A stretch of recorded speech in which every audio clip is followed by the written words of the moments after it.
Ay, balat. Yahoo! Quality to. Parang ano? Parang buhaya eh. Parang dinosaur. Giliw. Nakabili tayo ng hipon. At saka, tami. Or panganang muslo. Yan, mga giliw. Huhugasan lang natin. Laki oh. Quality. Lalagyan lang natin ng asin. Saka paminta. Goods na to. Lalagyan natin ng paminta. A little bit lang ba? Yun. Lagyan natin ng asin.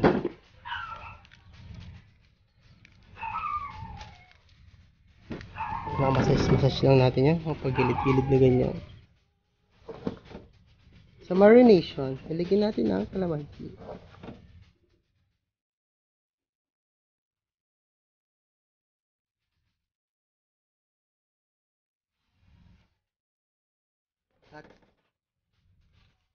Uleng. Sing.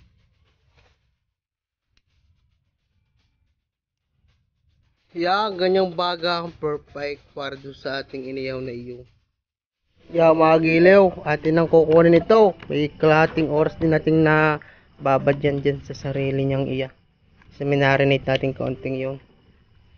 Salang na natin dito. Bango agad ah.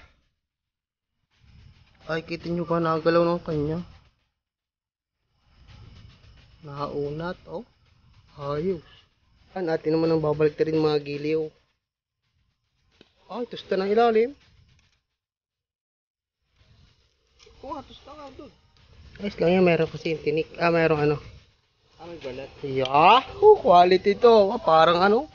Parang buhaya Parang dinosaur. Ay, nagme-melt. Talaga naman. Nalabas ang mantika. Omega oil. Omega 3 pala.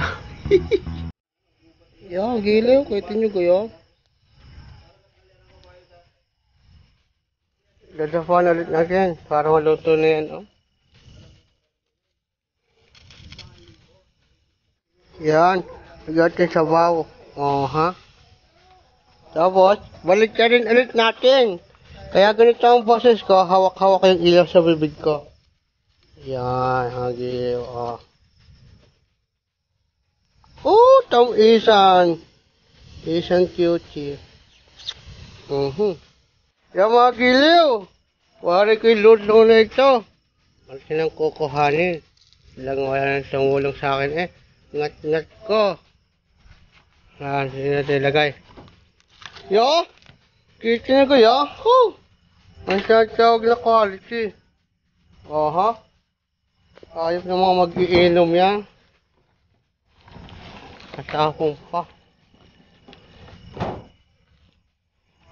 Kundi hawakan ng ilaw ko eh. Gilaw. Kaya mo yan. Lansa ka niya mga gilaw. Kasi ako nagtsura ko din eh. Sige. Mga tao sa pulutan. Yan. Gilaw. Ito yung tinatawag na tamisan. Tiniusan na nga po ni kabayang Noli de Castro. Sabi na pa kaya. Sabay tiket. Ano natin doon? Tindahan? Kaya nga. Pagdating pa doon ni tatay sa kapay magsasara. Ang liliw, panalo. Gilaw. Kita niyo ba yung lutong iyo? Pagdating na dyan, ubos yan. Kaya sabi, talaga naman. Galing sa batuhang, di panga. Sasausog mo sa papagarni. Titimusa na. Parang karne eh. Ay, kaina mo. Magilaw. Walang taka natin ito.